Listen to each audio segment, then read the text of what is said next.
Magandang umaga po sa ating lahat, mga kapatid. Magandang umaga po, Father. Ngayon ay araw ng Huwebes, sa ika-23 linggo sa karaniwang panahon. Sa ating pagninilay, isang salita ang nais kong bigyan ng diin. Una, yung sinasabi sa mga pagbasa na pagpapatawad. Ito ay hindi madali. Alam natin kung gaano ito kahirap gawin. Oo, may mga itinuturing tayong kaaway at minsan hindi naman natin inaamin na itinuturing natin silang kaaway, pero hindi naman natin sila kinakausap, hindi nilalapitan, hindi pinapansin, iniiwasan, para wala na lang gulo. Hindi natin inaamin na ang turing natin sa kanila ay mga kaaway, pero ang ating pagkilos ay para bang itong taong ito ay hindi nag-e-exist sa mundo. Napakahirap itong sinasabing ito ng ating mga pagbasa, pero dito tayo inaanyayahan ng ating Panginoon. Sabi nga, walk the extra mile. Yung kaya mong gawin, dagdagan mo pa. Yung mga mabubuting ginagawa mo sa iyong kapwa, dagdagan mo pa. Yung pagsisikap na magpatawad, talagang pagsikapan mo pang magpatawad. Oo, hindi madali. Pero sa biyaya, sa tulong ng Diyos, magagawa. Naalala ko, ilang araw pa lang ang nakakaraan nung ako ay mag-suggest ng magandang birthday gift sa birthday ni Mama Mary.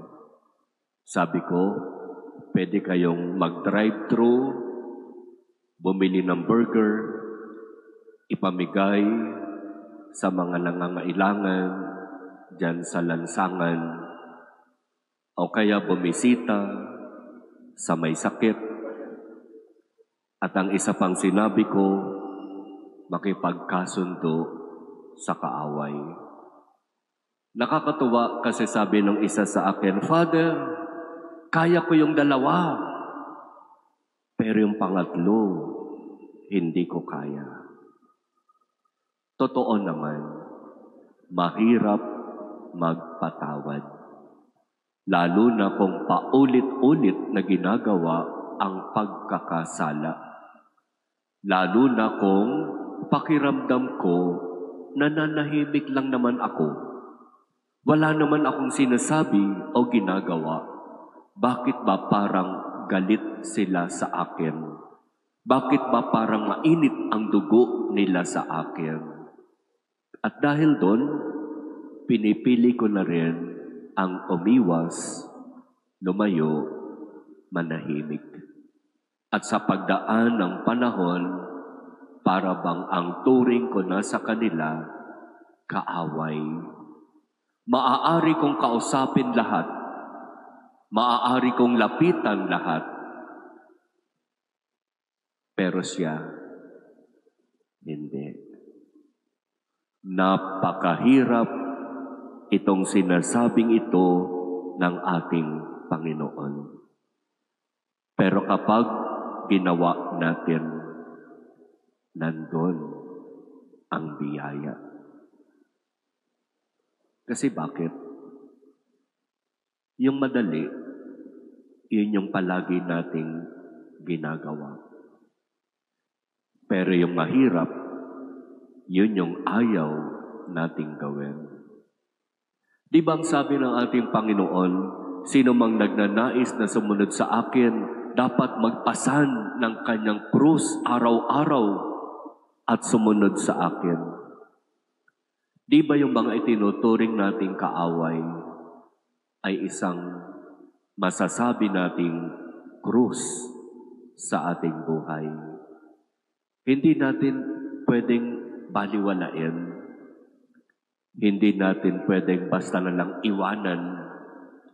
Kung tunay na tayo ay nagsisikap na makasunod at makapaglingkod sa ating Panginoon, anuman ang krus na yan, sino man ang krus na yan, harapin natin, tanggapin natin ng buong puso at sikapin nating pasanin araw-araw. Ibigin ninyo ang inyong kaaway at kayo'y magiging tunay na mga anak ng inyong Ama sa langit. Sa katapusan ng unang pagbasa mula sa sulat ni Apostol San Pablo sa mga taga-Colosas, sinasabi niya, anuman ang gagawin ninyo, maging sa salita o sa gawa, gawin ninyong lahat sa pangalan ng Panginoong Hesus. Anuman ang sasabihin o gagawin ninyo, sabihin at gawin ninyo sa pangalan ni Hesus. Kung iniisip ko na kausapin ang aking kaaway, bagamat napakahirap ito para sa akin, gawin mo yon sa pangalan ni Hesus.